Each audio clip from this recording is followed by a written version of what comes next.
Series is dedicated to exploring, illuminating, warning about, and urging corrective action be taken concerning the unrestricted warfare that the Chinese Communist Party has engaged in against the United States since the early 1990s. It takes many forms. We've done something on the order of, I think, over the years, some 230 of these webinars at this point, each of them seeking to address the myriad lines of attack that the Chinese Communist Party, or CCP, has utilized for an unmistakable and, in fact, declared purpose: destroying the United States of America. One of the most pernicious and effective of all of those lines of attack, arguably, is what the Chinese Communist Party has called elite capture, by which they simply mean that they have made it their business to seek to compromise, to enlist in one form or another, to suborn, in fact, in some cases, to actually utilize leaders in the United States, in most, if not all, of our sectors, for their purpose of destroying this country. So we've talked over the years about what that looks like, very prominently with respect to Wall Street and what so-called masters of the universe there have been doing to transfer literally trillions of dollars from American investors in pension funds, mutual funds, assorted other investment vehicles to China, often investing them directly in companies controlled directly or indirectly, certainly, by the Chinese Communist Party, in some cases directly supporting, whether it's publicly established or clandestinely, the People's Liberation Army in acquiring the means by which to wage war against our country and its people. The tech titans have similarly fallen in line and worked with the Chinese communists. Similarly, the people in our educational system, our media, the capital markets subset of venture capital, which is seen fit to transfer large quantities, as has the tech sector, of very, very dangerous intellectual property in the wrong hands to the Chinese Communist Party. But arguably one of the most troubling of all of these elite capture operations is one that has been noted for some time, but has just been put in very sharp relief by an intrepid investigative reporter by the name of Natalie Winters, associated with one of our co-founders of the Committee on the Present Danger of China, Steve Bannon, and his War Room program. And Natalie, in a Substack post earlier this week in social media and on Steve's show, put up in lights the fact that senior retired U.S. military officers, including people who've held the most senior positions in our military, members of the Joint Chiefs of Staff, Vice Chiefs of Staff, combatant commanders and other top personnel have been among those that the Chinese have brought into influence operations run, as they generally are, by intelligence services, as well as operations like the United Front. We're going to play first a clip of Natalie describing all of this, her new revelations being particularly in the form of exactly who has been doing this kind of collaborative work with the Chinese Communists, front organizations of various kinds, and to what effect. This is going to be bracing, so I encourage you to strap in, because Natalie and Steve mince no words about the danger that they associate with this activity and the odiousness of it, especially from senior military personnel. Let's go to the videotape of Natalie Winters on War Room earlier this week. They were taking them on trips overseas, and you could see after they came back, they were shilling Chinese propaganda, plain and simple. While this same group, but in conjunction with a group called CAIFC, that's the China Association for International Friendly Contact, which is even more explicitly part of China's military apparatus. It's part of basically the PLA's political warfare department. They do joint, espionage and intel collecting, but also from a military standpoint, getting people to push info ops on the American people. And they were running basically the same exact program, not just with idiot schmuck journalists, but with former chairmen of the Joint Chiefs of Staff, vice chairmen, former COCOM commanders, commanders of Pacific Command, Chief of Naval Operations. They were basically taking these people over as a program called the Sanya Dialogue, the Sanya Initiative. It started in 2008. They were meeting with the highest levels in American government too. You have pictures of them with Hillary Clinton. A lot of the people who were involved. So again, these are not like military commentators. These are people who literally ran the theaters of war that the Chinese Communist Party wants to understand what our, COA, our course of action is, were anything to break out. These are the people who are literally interacting with a spy front that has been caught up in the same schemes where they are literally buying this information off of people, and these people literally later go to jail.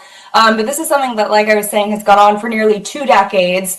They've even gotten up to the U.S. Naval Academy. We've had some of the leaders of the CMC up and around there talking with people. But Steve, it's important. There's 2 parts to the story. One is the public facing stuff, right, where they do the mill-to-mill exchanges and it's all happy, which I would argue there's no such thing as happy collaboration with the Chinese.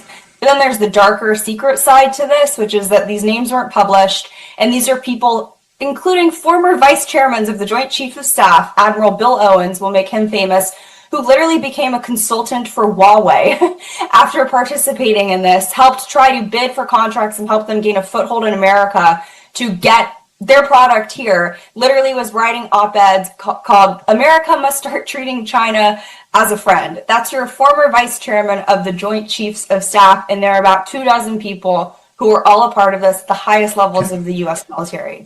These names were not ever publicized, right? These are from brochures, Chinese language brochures, buried in pages that we were never supposed to find, that I will say, Steve, after we've made QSF really famous, now their website doesn't really work anymore. It's interesting how that works. But in this case, here are the people that we want to make famous. That's General Peter Pace, the former chairman of the Joint Chiefs of Staff, Admiral William Owens, the former vice chairman of the Joint Chiefs of Staff, General John Abizade, former commander of U.S. CENTCOM, General Raymond Odierno, former Army Chief of Staff, Admiral Jonathan Greener, former Chief of Naval Operations, Admiral Timothy Keating, former commander of U.S. Pacific Command, General Ronald Fogelman, former Air Force Chief of Staff, General Dennis Reamer, former Army Chief of Staff, Admiral Joseph Kerr, former commander of U.S. Pacific Command, General John Keane, yes, that's Jack Keane of Fox News, so take that, former Vice Chief of Staff of the Army, General Walter Sharp, former commander of U.S. Forces Korea,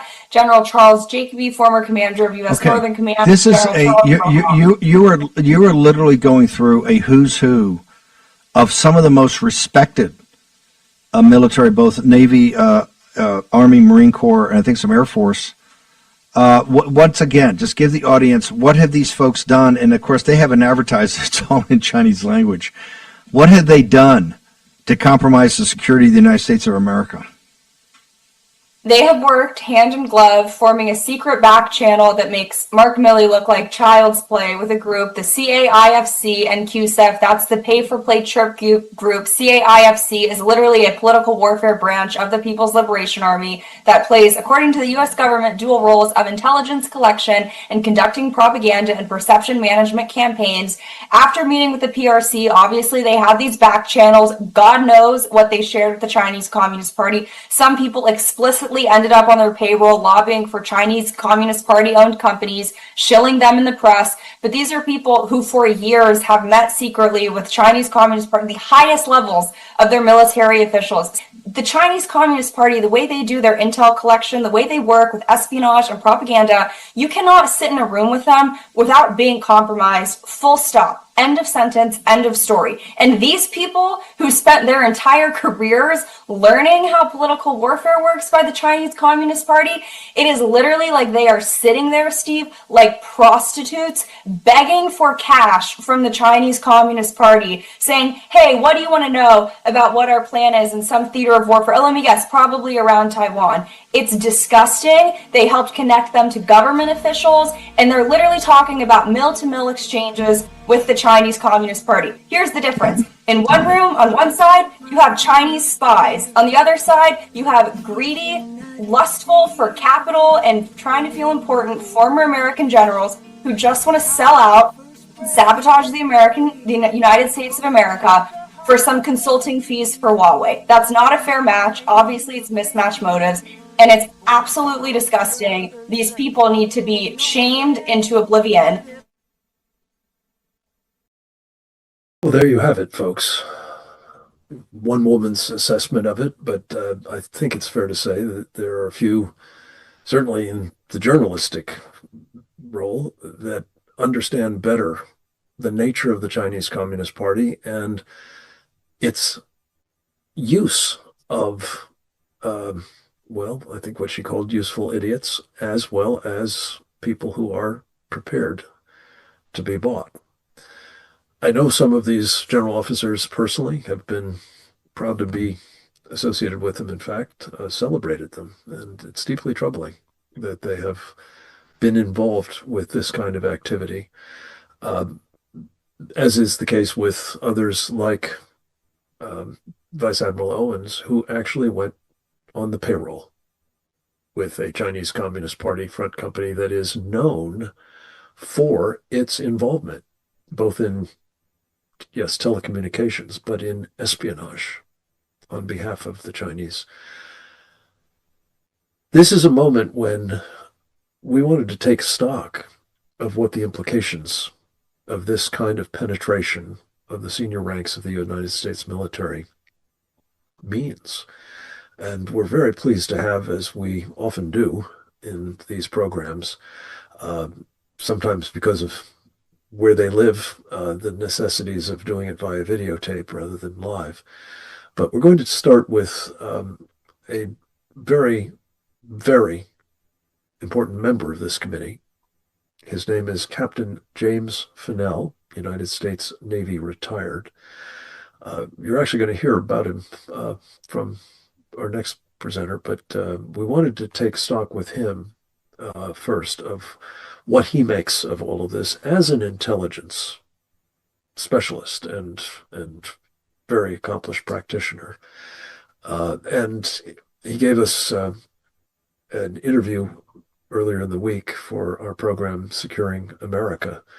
And with his permission, we've edited a portion of it for the purposes of responding to what Natalie Winters has exposed here, and more broadly, helping us understand how this fits into the larger purposes of the Chinese Communist Party and the intensified danger that results from it for our country. Let's go to the video with Captain James Fennell now. I think Natalie's recent Substack article and the things that she's put out on X are probably her best work in her career. Because what it is finally exposing things that many of us have known that worked in the China area inside the Pentagon. And we're concerned about this and talking about it.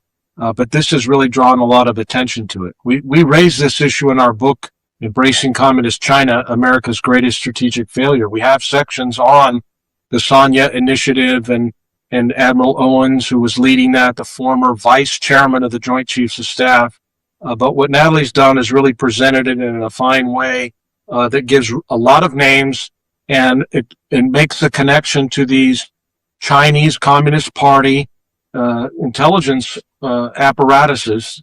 And I know that the admirals and generals that went on these trips were well aware of probably the association with the Chinese intelligence. But that is the real issue. These are not stupid men or stupid people. They know what was going on, but it was part of their belief system that the United States must engage with the China, the PRC, the People's Republic of China, because they were on the rise. And there was this belief inside the Pentagon, like over at Foggy Bottom with the State Department, that America was in decline. We bought into the Chinese narrative. We did that for many, many reasons, but the bottom line is we have an elite class in our country, the credentialed class as some call them, but in terms of the military, at the 3- and 4-star level, there are most of them at that time period, and this Sanya Initiative kicked off in 2008, but there was negotiations before that. And this idea that we could have this track 2 dialogue, this, track 1 is official to official, government to government official communications. And they created track 1.5 and 2.0, which is this kind of, we'll get retired former officers, the senior ones get paid the most, get the most, first class tickets over to China, get wined and dined at 5-star hotels, and get to meet the highest echelons of the Chinese Communist Party. So part of it will be sold as what we were doing, our intelligence work for the U.S. government. That's how some will support that.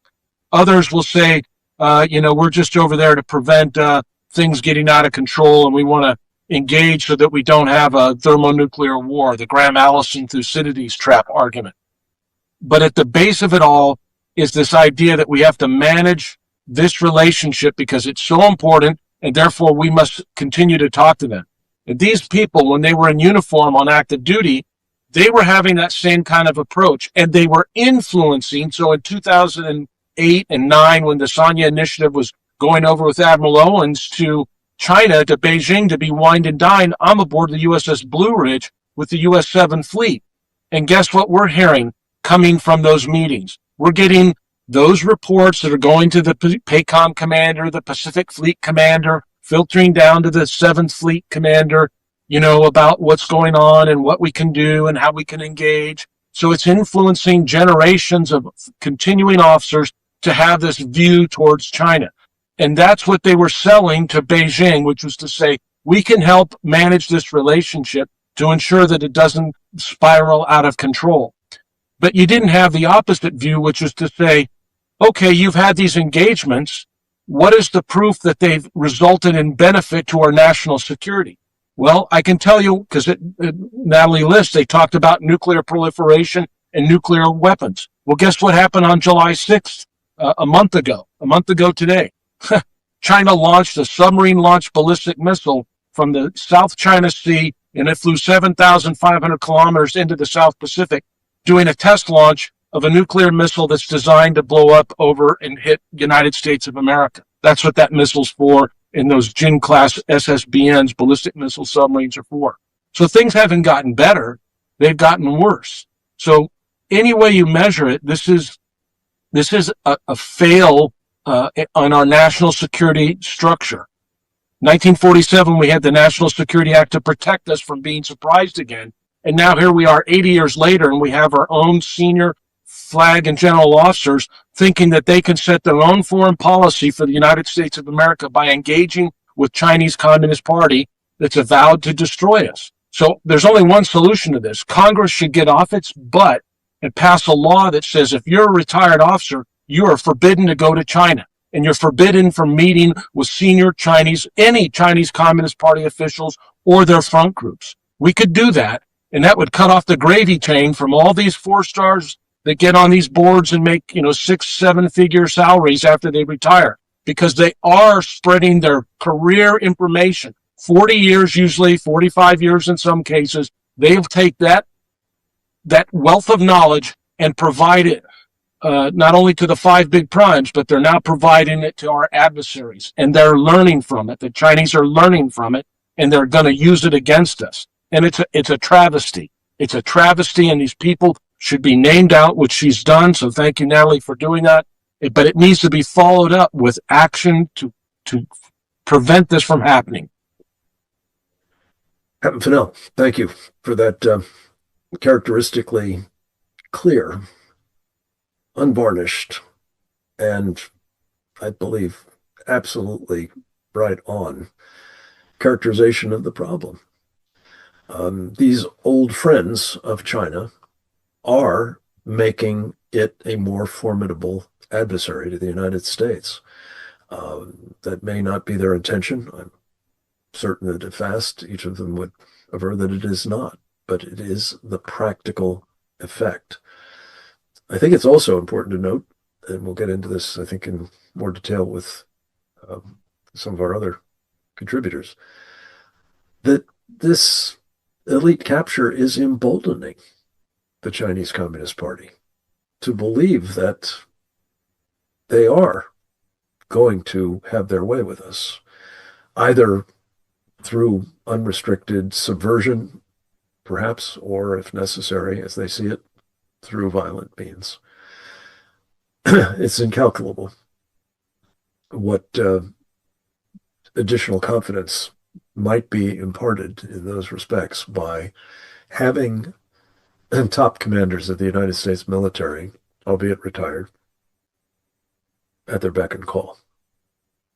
And this is what we're going to hear more about from our next presenter, another very faithful contributor to these webinars, as well as to the work of the committee more generally.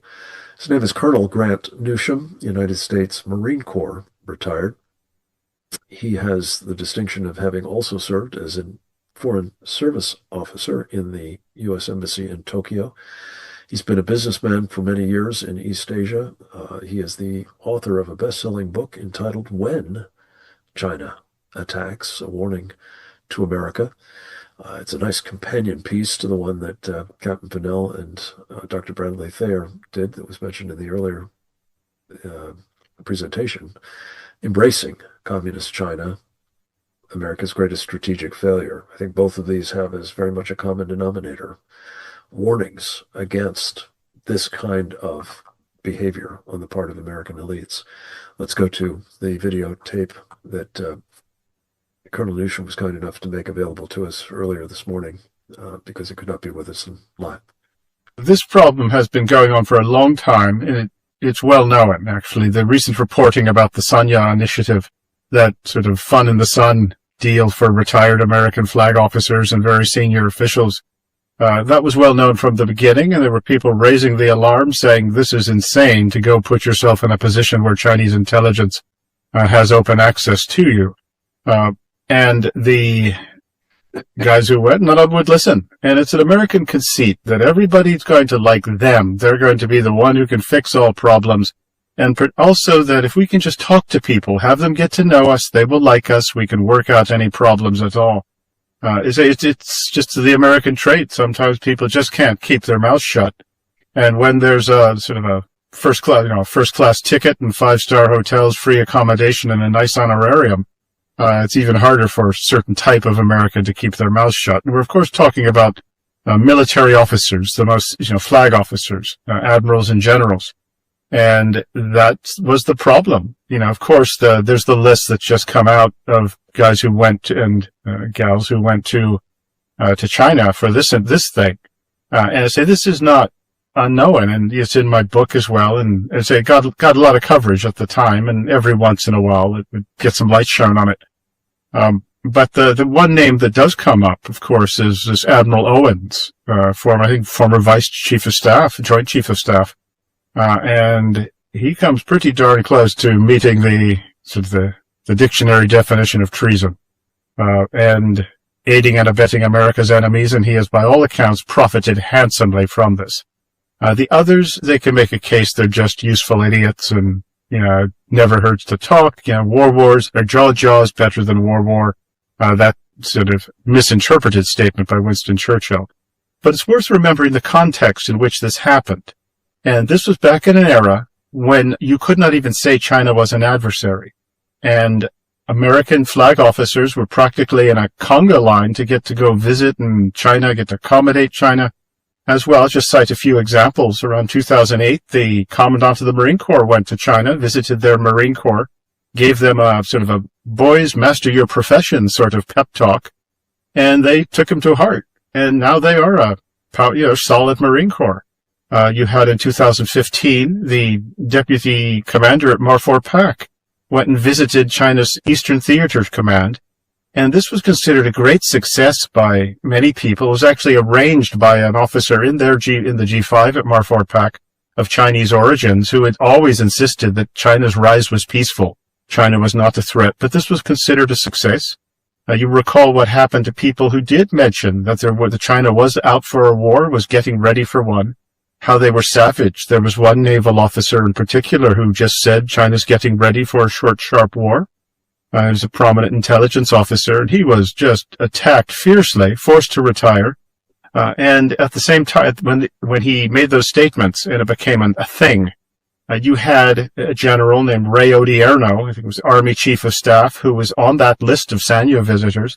He was in China at the time. He was asked, is China getting ready for a war? He says, not that I can see.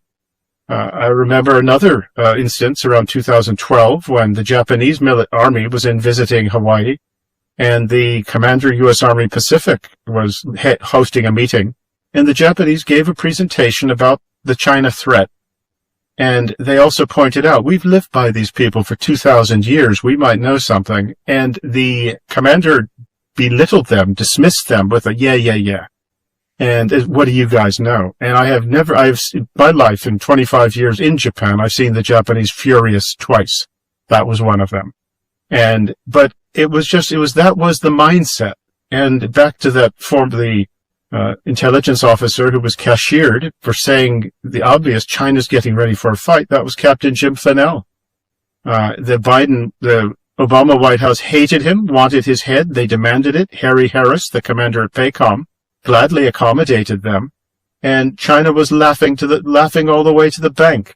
And here we were stuck with this idea, China's not an enemy. If we only get to know them, understand their intentions, though a moron could have figured out what their intentions were. They kept telling us that we would have understood the threat, and done something about it. You might say, well, what's the big deal? It never hurts to talk. Well, there's a certain, it's true as far as it goes, but not when the guy across the table has made it clear that he intends to destroy you. That is why he's building his military as well. But also, that sort of thinking permeates through the U.S. military.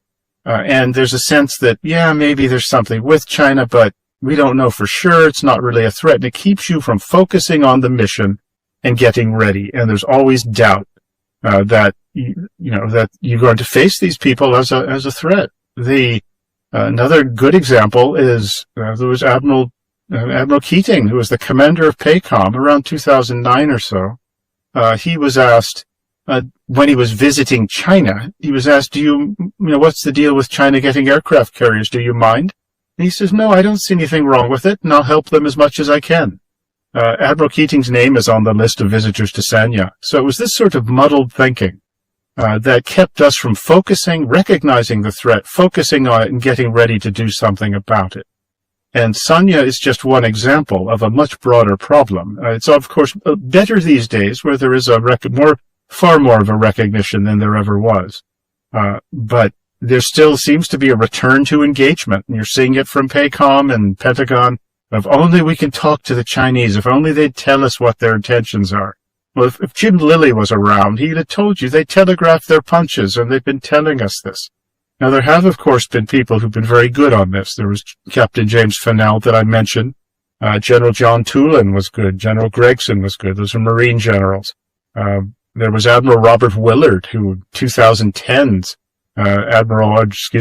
Lieutenant General Tom Conant, the deputy at PACOM. These guys understood the Chinese, and the Chinese hated them as a result. But too many of unfortunately, the ruling class then were guys who just, as I said, couldn't keep their mouths shut, and the allure of going to China, saying you'd been there, having names in your Rolodex, was just too much, and we took our eye off the ball and lost focus.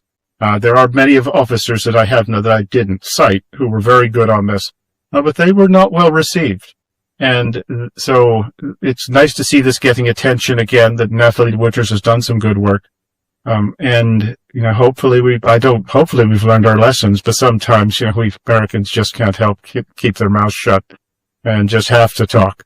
But at the same time, we know better. We have no excuses. And as for the people who went to Sanya, I would just like one of them to say, maybe I shouldn't have. Just one. I'm not holding my breath for that, but remember those names that I said of the people who did sound the alarm and were very badly treated. So thank you for having me today. Thank you, Colonel. As always, this is important corporate memory as well as, validation of the insights of a man who did, put his career on the line to speak truth to power. That would be Captain James Fennell, as you have done yourself, sir, in your own career. We're going to turn finally to a live contributor, I'm very pleased to say, live and with us for the purpose. That would be the chairman of our Committee on the Present Danger of China, Brian Travis Kennedy. Brian has been working in public policy for decades. Many of those years spent running one of the most prominent think tanks, as they're called, in the United States, the Claremont Institute. These days he is the president of the American Strategy Group and a very active participant, of course, in this committee and its work as its founding chairman. He is the author of China's War Within the United States. He's a very impactful essayist in myriad publications. And we deeply and always appreciate his contributions to these programs, as well as his leadership more generally. And Brian, we've asked you to come, as you often do, as sort of the cleanup batter to help us understand what the most important takeaways are from what we've heard and how this fits into the larger challenge that we face from the Chinese Communist Party, and to Colonel Newsham's closing point, and really that of Captain Fennell as well, what we need to do about this phenomenon. Over to you, sir. Well, thank you, Frank. I am live, obviously. The other folks we had on were live too, but they sometimes they live in time zones that, as you say, are not convenient. Yesterday, I was actually giving a lecture to the Claremont Institute's Lincoln Fellows program. I will say Natalie Winters, a couple years ago, was a Lincoln Fellow of the Claremont Institute. And I was giving a lecture invoking your name several times about both the threat from communist China and the threat from Islam in the United States. And I'm not sure if your ears were burning, but I was praising you widely. This work that Natalie's done, I think, is extremely important. Important in part because the more light we can shed on this, the better. When it comes to generals, we often think of the generals as the grown-ups in the room. How many Americans go to bed at night believing that there are generals in Washington, both active duty and retired, who know how the world works, are deeply concerned about, the threat from our enemies abroad, and are doing something about it to make sure that the American people can sleep well at night? I would venture to say it is the vast majority of the American people believe that. the generals, as I say, are the so-called adults in the room who are going to make sure, no matter who the president is, that we're going to remain safe. What Natalie's exposed is that we have a generation today of flag officers who are looking at American society more broadly and seeing that America itself doesn't see China as a threat. Wall Street doesn't see China as a threat. The U.S. Chamber of Commerce, which should be concerned about the economic well-being of the American people, doesn't see China as a threat. They're all making money from communist China, and so the generals, retired, as Natalie's exposed here, they're going to cash in too. Why wouldn't they? If every other captain of industry is cashing in, why shouldn't we, the retired generals who have served so long and so otherwise nobly for the country, why shouldn't we cash in as well? And what Natalie, I think, is showing here is there's something either actually treasonous or borderline treasonous about some of this behavior. You and I both know, Frank, that a lot of the generals have, let's assume for a moment that the vast majority of our generals, and this is not an obvious assumption, they're patriotic Americans who love their country, who want to do good. Unfortunately, today, we have a substantial number who have, I would argue, a very bad strategic education and do not believe in the kind of common sense realism that would be required to build a military that would be capable of defending the United States. Where are the generals, both active and retired, going before Congress and explaining the state of our military? What will be required to defend these United States against all enemies abroad? You don't see that. You don't see that. I mean, everybody is when they're paraded before Congress, quite often it's to ask for more money, for sure, but it's also to reinforce this notion that the United States is all powerful, that we can do anything, anywhere, anytime, and that all the money that we're spending is both necessary, good, and effective. When in fact our military has not built the kind of it's not constructed the kind of military that would be required to defend the United States against communist China. And so once you craft a military and make recommendations to the president, the commander-in-chief, about what kind of military we have, and that military is not designed to make war on communist China, it becomes, as Secretary Rumsfeld would often point out, a self-fulfilling prophecy. You don't have the kind of military you need, and so therefore you don't fight that kind of war. We don't have a military today to challenge adequately communist China. Now, I say that as someone who, we don't want to go to war with communist China, but we certainly want to deter communist China from doing things that are not in America's interests. But we have a nuclear arsenal, which I think one could argue is inadequate simply by the virtue of the fact that it's not been tested, it's not been modernized adequately, and it may not match the current threat and threats that the United States has today. So you get a nuclear arsenal that's inadequate. You get a navy which is not quite big enough.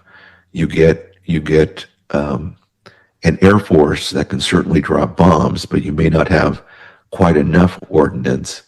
And so all of a sudden, because you can't take war to communist China itself, and again, let me quickly add, no one wants to fight a land war in Asia, but I would humbly suggest that communist China will not take the United States seriously if we don't construct a military capable of bringing war to communist China.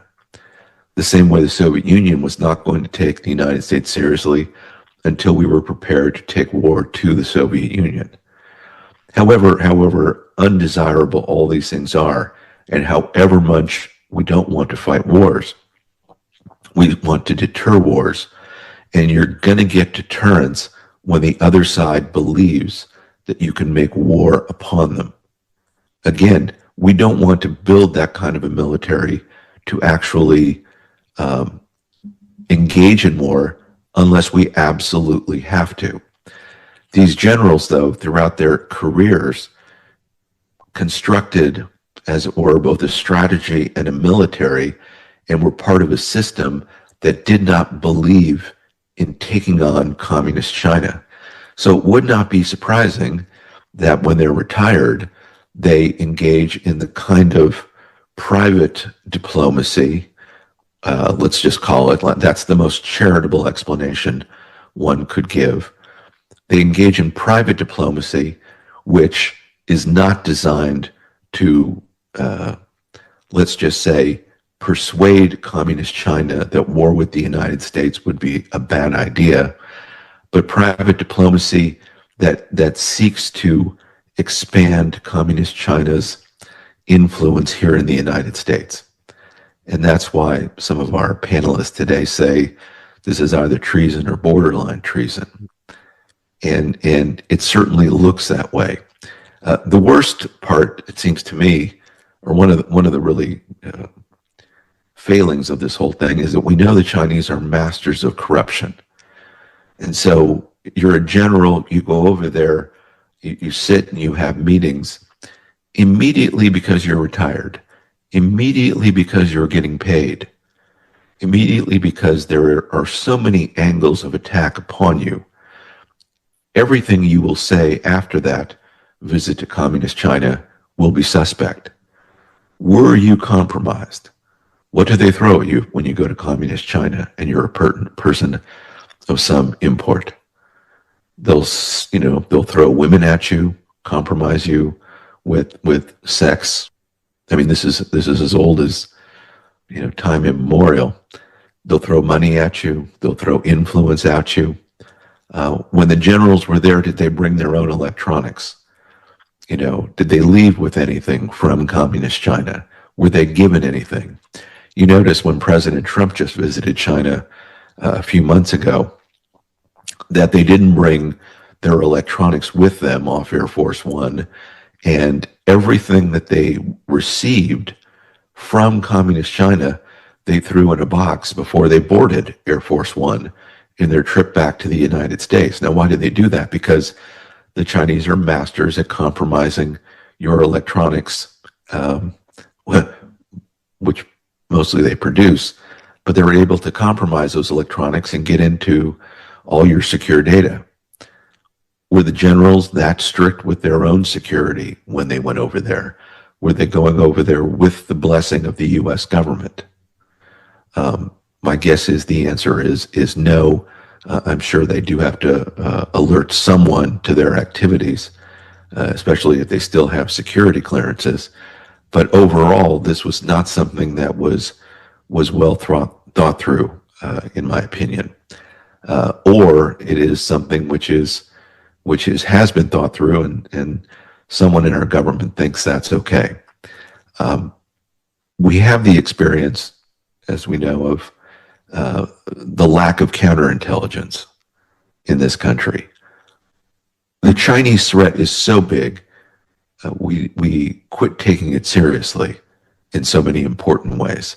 By not seriously meaning because the magnitude of what the Chinese do in this country is so great, we can't construct or we haven't constructed anyway, a counterintelligence capability that would make sure that they couldn't corrupt either a general here or someone in the business community or Wall Street or the U.S. government itself or in the media. Natalie points out in one of her other writings on this same theme how many U.S. journalists were given money by communist China to write anti-Trump articles, on a regular basis. The Chinese, as we've highlighted here on quite literally hundreds of occasions, they spend $20 billion in intelligence and influence operations in the United States. That's not counting all their business dealings. That's not counting 45 billion that they spend on their college students going to American universities. Just in what we think of as intelligence and influence operations of the kind that Natalie's describing, they spend $20 billion, we believe. Well, that's a lot of money thrown at a pretty select group of people. You throw that much money into the system, you're going to get a fair number of people who will toe the Communist Party line. And they'll do it in very artful ways that make it look like it's for the good of the United States, when in fact, the Chinese are pretty explicit. It's for the good of the Chinese Communist Party. And so I would say in conclusion, Frank, that more Natalie Winters more of the time. I think her work has been fabulous. This is a very important theme that she's grabbed onto, and one that we should be taking very seriously. Our elites have been captured by communist China. They've also, they've been captured in ways that are, sometimes even if they're not receiving money from communist China or influence or something else, they've been captured intellectually. That somehow our two worlds have to work together as one in order to have peace and prosperity for the world, when in fact our freedom is being put at risk with communist China. Our economy is not as prosperous as it should be. We don't have anything today to account for the damage that they did to the country during COVID. We don't have anything to account for their theft of American intellectual property. And we can see with our own two eyes the building of a military by communist China that has one primary focus, and that is the destruction of the United States. We need to do everything in our power to make sure the American people understand that. And that, of course, is the work of the Committee on the Present Danger China. And thank you, Frank, for your leadership in all that we do. Well, back at you, Brian Kennedy, thank you for yours. And there's a number of points that I wanted to pick up on in response to what you've said, and we can do a little back and forth with you. I did think that I might, though, take a minute to tell a story that I don't believe I've ever told in public before. Back in 1983, I had the privilege of being tapped by a longtime colleague of mine, Richard Pearl, who was then an Assistant Secretary of Defense, to become one of his deputies in the office of the Secretary of Defense. And as it happened, I arrived in August, right about now, and everybody in the food chain, basically between me and the Secretary of Defense on the policy side of the house, was on vacation. So it fell to me, all of, I think, 3 days on the job, to come and make a presentation to a gathering of senior military, both civilian and uniformed, from all over the Pentagon, none of whom was on vacation, it turns out. And we were there to discuss something that they were white hot about. The Secretary of Defense, Caspar Weinberger, had not unreasonably arrived at the conclusion that at the time the Soviet Union was violating all of its arms control obligations, in particular those governing our strategic forces and theirs.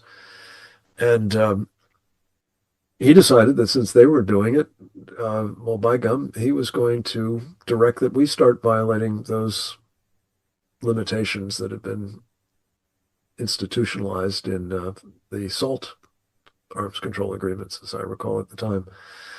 And the uniformed military, and for that matter, their civilian counterparts, the various service secretaries and other, folks in the Pentagon, wanted no part of having the latitude to actually expand the number of nuclear forces. Jim Fennell commented on the sort of appalling state of those deterrent forces these days. But at the time, Ronald Reagan was set on, and indeed had embarked upon, refurbishing the entire arsenal. But to a person, those in that meeting wanted to stay within the limitations of a treaty that the Soviets had violated, and were insistent that the capabilities that we had under those limitations were exactly the ones we needed, and that anything above and beyond that to sort of respond to Soviet violations would be not only not needed, but really a waste of money. And I tell that story simply because it's a manifestation of something that I think is operating here to some extent, that has resulted, as each of our presenters have pointed out, with a military that is sufficiently, inadequate to the job of deterring not just the Chinese Communist Party, but the successors to the Soviet Union and its arsenal in Russia, who are now partnered up against us, sharing unmistakably a common ambition to destroy this country. And that doesn't even take into account, the North Koreans and the Iranians and others who would love to see that come about and will be playing a role that's also harmful to us if they can. The point is that I think, as you said in as many words, Brian, we have not been pursuing, at least in terms of the uniformed military, as one might expect we would, a policy that my old boss Ronald Reagan called peace through strength. We've been, even on his watch, told that no, we don't need that, or we can do without, or we shouldn't have it, or the other side might respond badly if we, put into place certain capabilities. All of which is to say that the kind of threat deflation that Jim Finnell had campaigned against, throughout his time in uniform, and certainly has since he left the Navy, the kind of posture that Colonel Newsham has written about, that's inviting a Chinese attack, as he says in his title, when China attacks, not if, because in part we've set conditions that prompt them to believe that they can do so, if not with complete impunity, certainly on acceptable terms. So this brings us sort of to the larger point that I just wanted to come back to you on, Brian Kennedy. We published a book a couple of years ago now entitled The Indictment. And it's about, the subtitle is Prosecuting the Chinese Communist Party and Friends for Crimes Against America, China, and the World. It was almost entirely a product of the first, I think, 70 of the webinars like this one that we had conducted as at that time. And the insights that our team and others who were not members of the committee but were kind enough to contribute to our deliberations believed were, invitations to war with China, because they were not robust, they were not demonstrating a determination, as I think you said, Brian, to wage war against China if, God forbid, it came to that. And as a result, over time, the individuals that were in that room in the Pentagon back in 1983, and not all, but some of their successors, I think have had an outsized influence on keeping the military impressive as it has been in terms of the war fighting that it has done in the aftermath, particularly of 9/11, at the tactical level. Impressive as the technology that has been brought to bear in many instances is, we still find ourselves, I fear, dramatically removed from the peace through strength posture that one would hope every military officer defaults to reflexively, and that with their leadership, with their active urging for the kinds of investments that are so manifestly needed, the public would respond, their representatives would respond.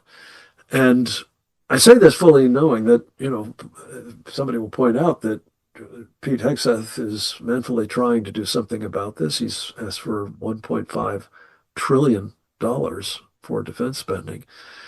Well, that's, I suspect, if properly spent, going to make a difference, but quite possibly not soon enough, especially if some of the factors that we've just been talking about, this sense that our destruction, our defeat at least, is inevitable, that has now been, I fear, communicated by captured elites, whether they're on Wall Street or the tech sector or the educational sector or the journalistic sector or the business sector more generally, or the military. We find ourselves in a really desperate pass.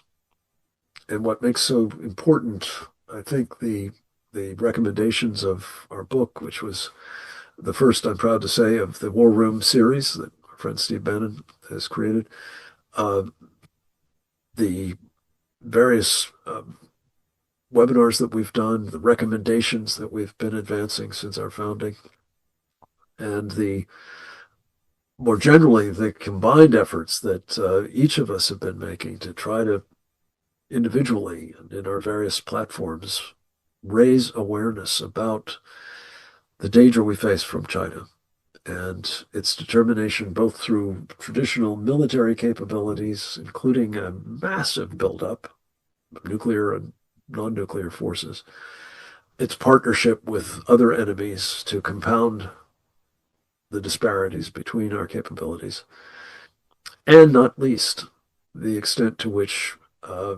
we have told ourselves that there's nothing to see here, folks. All is well.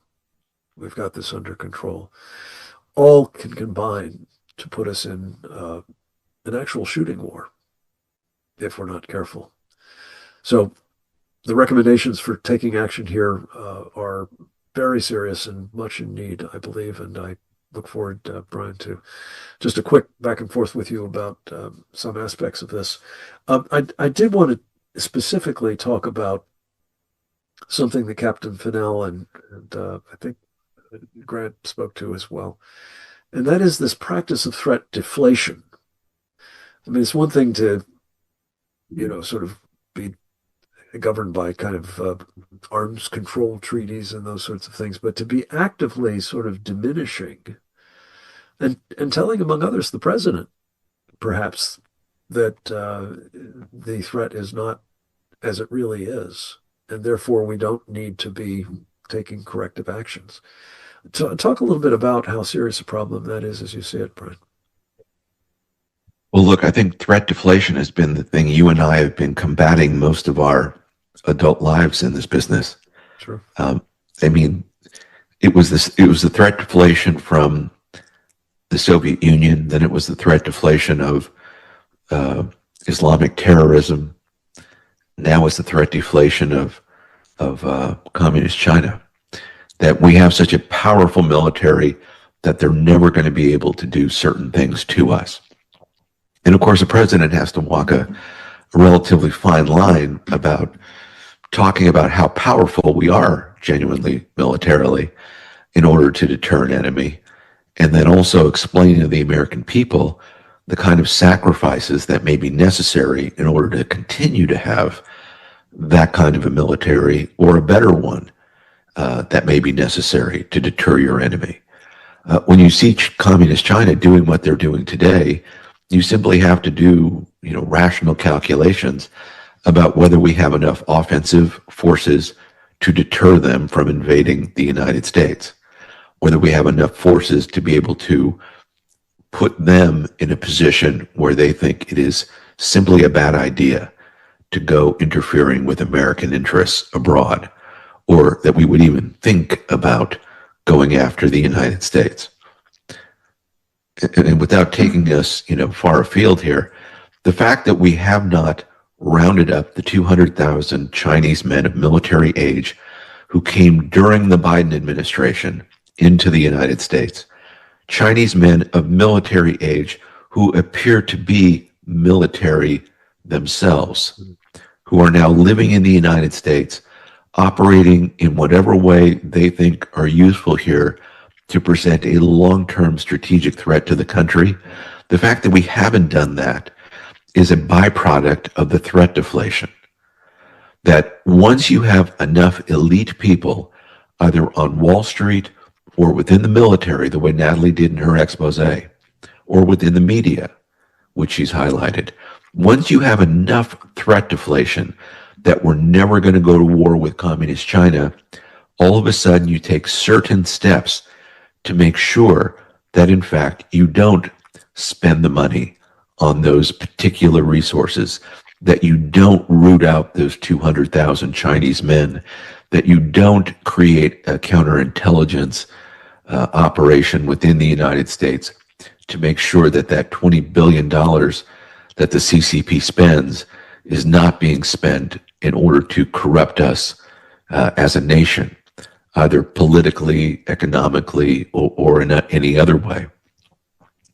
This threat deflation piece is probably the most important. And as I think I was suggesting, and maybe you're implying, so much of the threat deflation is an intellectual failure on the part of our elites to see what is right before their eyes, which is that communist China, as Grant Newsham said, they're telling us what they're doing. They're writing about it in their own publications. They're telling us they would like to be the masters of the world. They're spending money and resources and diverting attention from their economy in order to build a military that is capable of ruling the planet. We can sit by and we can watch that happen, or we can do something about it.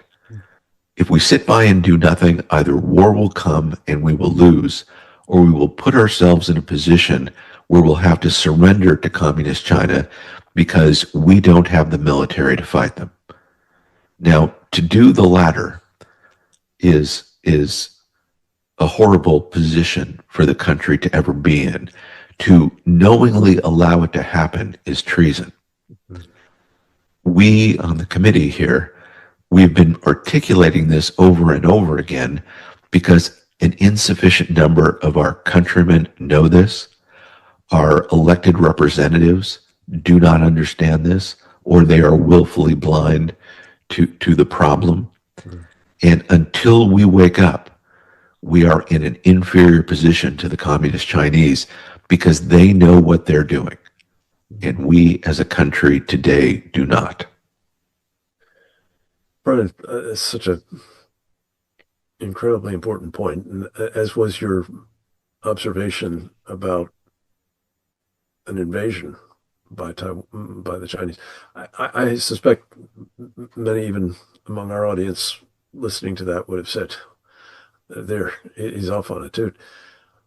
But your subsequent point, and I must tell you, it's been absolutely maddening to me that there's been, as far as I can tell, no discussion by the administration. And this is about the best administration I've seen, certainly since the one I served in with Reagan. So I'm saying this with care, but the fact that we're not hearing from the administration that it is even aware of the problem that we may have as many as 200,000 Chinese soldiers who, by the way, Brian, just to your description, who not only are military age and bearing and seemingly, kitted up in a uniform way, if not literally in uniform. It suggests that they were operating in units or coming across in teams.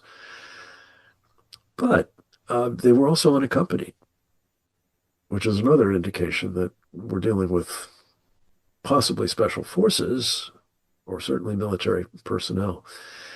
And it's incumbent upon us, it seems to me, at the minimum, to be having that conversation, if only because we need the American people's eyes and ears and other senses brought to bear to try to figure out, where are these guys? What are they doing?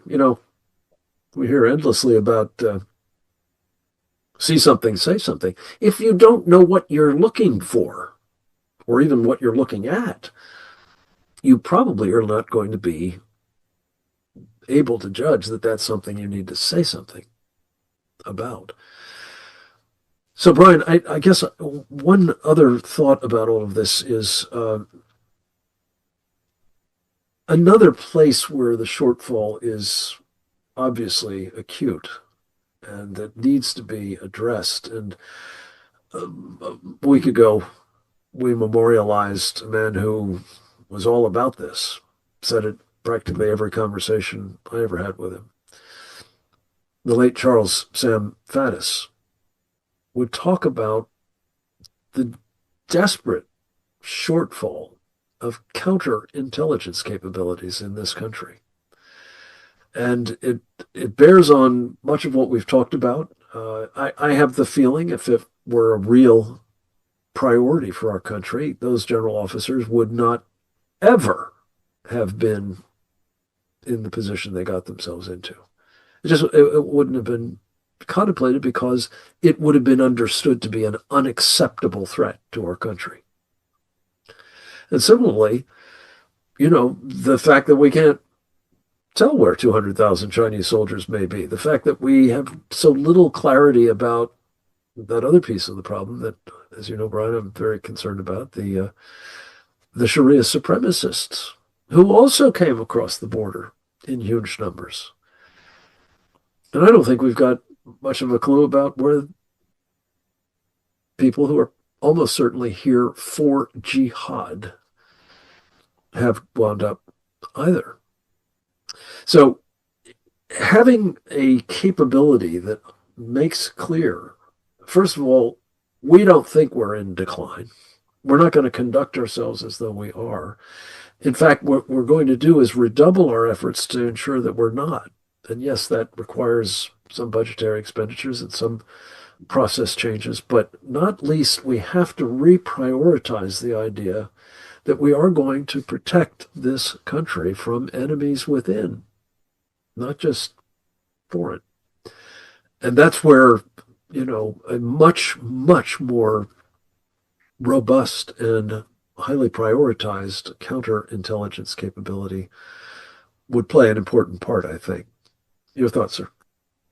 Yeah, no, I think that's absolutely right, Frank. I mean, we've heard how many times from our friends in the FBI, when I say friends, people we know personally, on just how difficult it is to engage in counterintelligence with Communist China, that there are just so many people operating in the country that they don't have the manpower to be able to follow all of them. They get one or two here and there that are stealing, this or that piece of intellectual property, or that they've done something to compromise, some person within some industry, and you sort of hear about it now and then. But overall, they haven't constructed a counterintelligence system to deal with all of these things, and I think that by itself is a huge problem for us to deal with. My own thought about these generals, and by the way, I think folks like Jack Keane, by and large, Jack Keane is a fine American who's done great things. Our objection to Jack Keane going to China is probably not what he would say while he was over there, because I don't believe Jack Keane, for instance, would do anything to betray his country. What I do object to is the appearance of Jack Keane going to communist China and having closed-door sessions with military and intelligence officials within communist China. That the appearance of that is just wrong in so many ways. If the Chinese want to come to the United States and have a public conference with those very same generals and discuss openly before the American public their views about U.S.-China relations, go right ahead. I would welcome that kind of exposition of their ideas and the ideas of our retired generals, open in public for all to see. We are a free and open society here. Our ideas can bear the scrutiny of public disclosure. When you take men like these generals and flag officers who have access to the most sensitive intelligence available to a human being in the United States, however siloed each individual branch of the military may be, they know things that no one else does. They have security clearances at the very highest levels for a reason. To have them be paid and feted around communist China is an embarrassment to the United States, to its military, and to its people. I think it goes even a step further, Brian, and it's been touched on, I think, previously, but to put a fine point on it, I mentioned Sam Faddis. One of the things we talked about last week was I was impressed beyond words by the fact that he was willing to describe the then sitting president of the United States in terms of his trade, that would be intelligence. He was an undercover operative for the CIA for the better part of 20 years, as a controlled asset of the Chinese Communist Party. And what I always thought when he said that was, my God, what do other people in the chain of command, other people in uniform, yes, under the people on the civilian side of the Defense Department, as it was called at the time, make of that? And my guess is, as would probably be true of this this initiative of China, that people who would never otherwise, especially if we had a counterintelligence capability worth a damn, never think about, having their own private conversations with the Chinese, let alone put themselves in compromising positions, might think, well, if the president is doing it, why shouldn't I?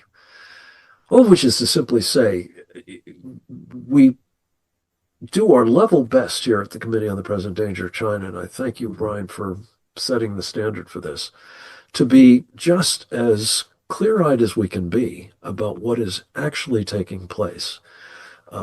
Chronicling it, yes. Warning about it, yes. But also trying to recommend practical things that can be done about it. And I would just say, coming out of this, one is return to the principle of peace through strength. And that strength has to be manifested not just in certain exotic capabilities and technologies, but across the board, a robustness that I think the president believes we enjoy and certainly knows we need. But I'm not sure he's being quite as candidly briefed about the actual state of affairs as should be the case. And this falls to, again, those military officers, those still serving, to be honest, to be, robust, most especially, as well as supportive of the peace through strength agenda, with practical capabilities being brought to bear as best we can. I would also just say that I think another place where corrective action is needed, as we talked about in this book, The Indictment, is holding accountable the people who are, whether they're in uniform or formerly were, or they're civilians, whatever their background. If they are aiding and abetting our enemies, they need, at a minimum, to be prosecuted in the court of public opinion, as Natalie Winters has just done, to expose what they have been doing and to encourage accountability wherever we can do it. Only that way can we deter, I'm afraid, much, much worse behavior and more harm in the face of this real and growing threat from the Chinese Communist Party. So with those words as sort of admonitions about what needs to be done, as well as depicting why, let's bring this program to a close with heartfelt thanks to each of the contributors, Natalie Winters, through her War Room appearance, Captain James Fennell, Colonel Grant Newsham, and our Chairman Brian Kennedy. All of you are rendering incredibly important service, as I think is the committee more generally, and I'm proud to be part of it, and hope that all of our listeners will take full advantage of the content at presentdangerchina.org and share it widely, because we need the help as well as the